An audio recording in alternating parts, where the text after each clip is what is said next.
क्योंकि आज पहली बार इस घर में उन्हें खाना मिल रहा था, वो भी स्पेशली घर की किसी लेडी के हाथों का बना हुआ खाना।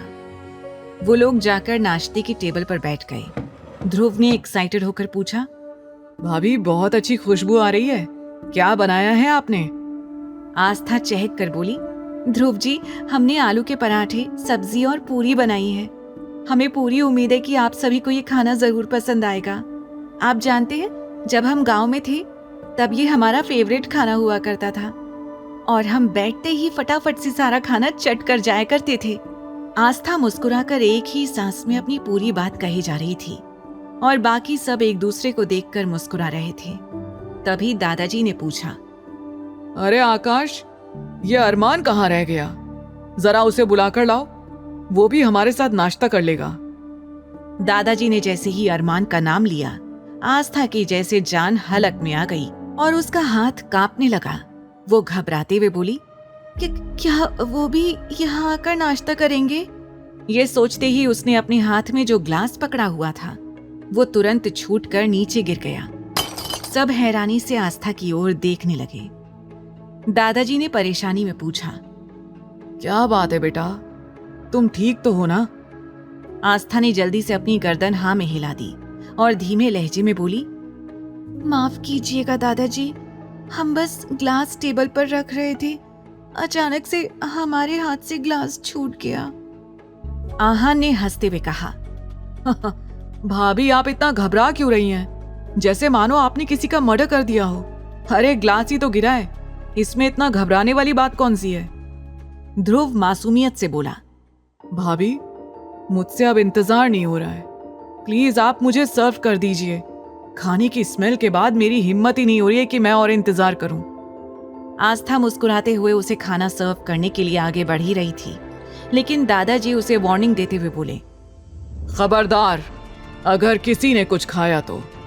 मैंने कहा ना, पहले अरमान यहाँ आएगा, उसके बाद ही हम सब खाएंगे। दादाजी की बात सुनकर सब मुंह बनाकर आकाश की ओर देखने लगे, क्योंकि दादाजी ने आकाश को ही अरमान को बुलाने के लिए कहा था, लेकिन आकाश की हिम्मत नहीं हो रही थी कि वो अरमान को जाकर बुला सके। तभी दादाजी ने आस्था की ओर देखते हुए कहा, आस्था बेटा, ये आकाश तो मेरी बात सुन ही नहीं रहा है। एक काम करो, तुम ही जाकर अरमान को बुला लाओ। जैसे ही दादाजी ने ये कहा, आस्था बुरी तरह से डर गई, क्योंकि वो अभी अरमान को बिल्कुल भी फेस नहीं करना चाहती थी। वो झल्लाते हुए बड़बड़ाई, कान्हा जी, आप मुझे बार बार क्यों फंसा रहे हो?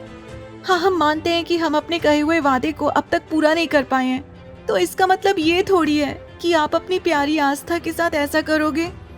आस्था ऊपर की ओर देखकर ही खुद से बातें कर रही थी, वो अपनी जगह से हिली भी नहीं। दादाजी आस्था को टोकते हुए बोले, बेटा अगर तुम्हें कोई परेशानी है तो मैं ही चला जाता हूँ।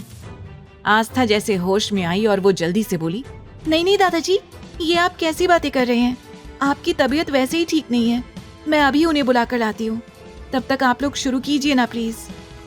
दादाजी ने कड़े लहजे में कहा, हमने कह दिया ना, अरमान के बिना हम शुरू नहीं करेंगे।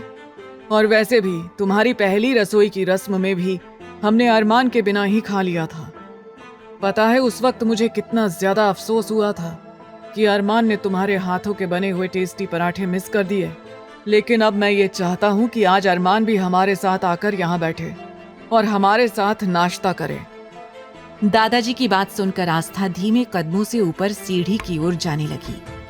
कुछ देर बाद अरमान के कमरे के बाहर पहुंचकर आस्था के कदम रुक गए।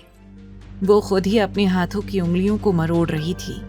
वो परेशानी में बोली, कैसे मैं अपने इस रूड, एरोगेंट, मॉन्स्टर, खड़ूस हस्बैंड का सामना करूंगी? कहीं ये मुझे फिर से ना गिरा दे। लेकिन अंदर जाने के अलावा मेरे पास और कोई रास्ता भी तो नहीं है। आस्था ने एक गहरी सांस ली और हिम्मत करके दरवाजा खोल दिया। दरवाजा खुला तो सामने का नजारा देखकर उसकी चीख निकल गई। सामने अरमान इस वक्त बाथरूम से नहाकर निकला था।